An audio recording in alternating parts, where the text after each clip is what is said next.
So I asked band directors for their best tips when it comes to teaching the saxophone in the classroom, especially tips that might help other band directors whose primary instrument is not the saxophone. And we got a bunch of submissions. Here I'm going to share with you my favorite ones. Everybody who participated, thank you so much for sending me your videos. We're going to send you guys a BetterSax classic mouthpiece and a box of BetterSax jazz cut reeds. You can give them to your students. You can keep them for yourself. It's up to you. Hi, my name is Race Hoagland, and here's my #1 tip for teaching and learning saxophone. I know this guy from Technique Instagram. usually comes together pretty quickly compared to other woodwind instruments because the saxophone's kind of intuitive. But sound doesn't always come together, and if you sound like a dying goose, you're not going to have that much fun playing. So make sure that you're using a good amount of air support. You should breathe in relaxed so that you have more control on the breath out. You'll also have more capacity doing that. When it comes to your embouchure, your voicing should be ah on the low notes and e on the high notes, generally speaking.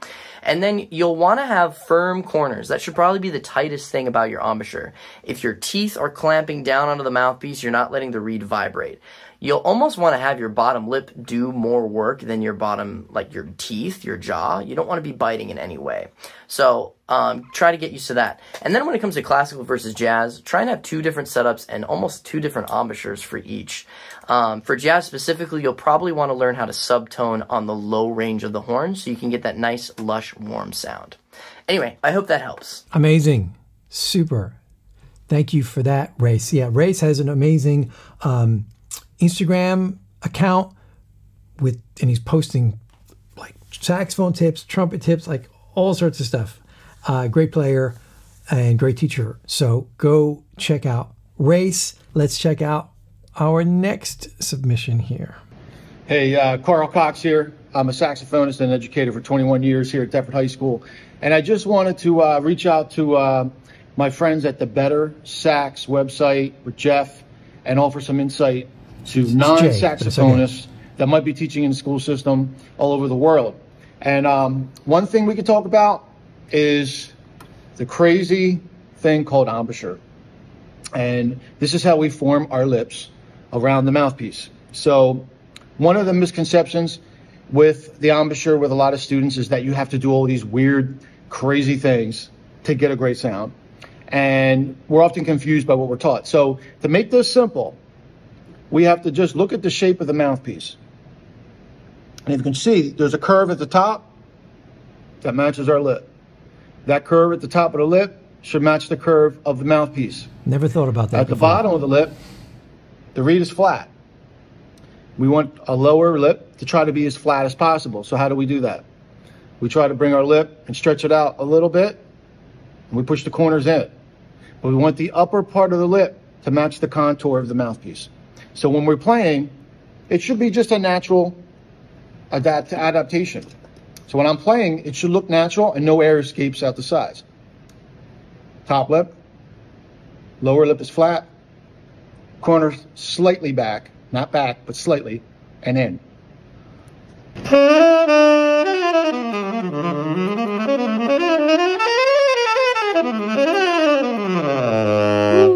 So you can see it's one embouchure that is stationary. Now, some people might teach different ways. I found this to be the easiest. Conform your lips to the shape of the mouthpiece. Yeah, that's Carl Cox, an amazing player, great teacher, beautiful sound. So I really like that description of the embouchure. And as he said, there is no like written in stone way for embouchure.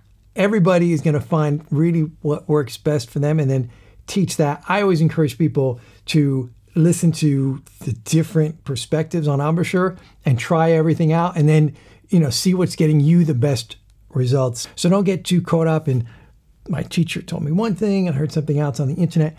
Try both things. Try 5 other things. Figure out what works best for you. You know, we're all different. What do we got next? Hello, my name is Adrian Hernandez, and I'm a band director in Central Arkansas. I teach at Jacksonville High School. I'm Tori Burks. I'm a sophomore at Jacksonville High School, and I play alto sax. Nice. And today we're going to be teaching you everything should look on your saxophone when you play and on your person. All right, Tori, go ahead and try to play your G major scale. Okay, so sometimes you might see your players do that. So step one, you want to make sure your neck strap is meeting your embouchure. Great tip. So put your neck strap up so it meets your mouth. All right, now it's more comfortable. All right, second thing, your ligatures, you got to make sure your kids are doing their ligatures correctly. So you want the screws to be pointing centered and to the right. So sometimes for right-hand people, they get reversed, they point to the left. The Rovner ones, the leather, they might be on the back, but it still will point to the right. It's always going to be for tightening with your right hand. All right, the last thing is with your embouchure, you bend your bottom lip top to top, like everyone usually knows. But how much mouthpiece to take in, a good way to do it is get a piece of paper, and then where that paper and that reed and the mouthpiece stop, that's where you want your mouthpiece to be. That's amazing. In your mouth. I never saw somebody demonstrate it that way before. Fantastic. Love it. That spot where the paper stops when it's between the reed and the mouthpiece facing, that's indicating how much mouthpiece to put in your mouth. That's a really great way to illustrate that, to make it obvious for anybody. All right, what do we have next here? Oh yeah, I like the editing on this with the text on screen. No biting, corners in. Yeah.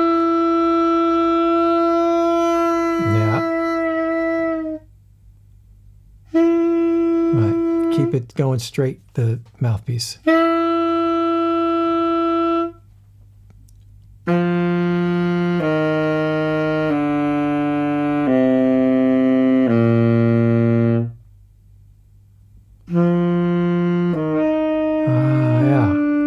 That's a good way to test. If you're biting, if you're not set up right, what's going to typically happen is those notes are going to go high. Absolutely. All right, thanks for that.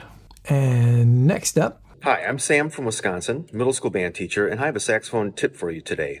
Now this tip concerns quite literally the tip of the reed and the mouthpiece.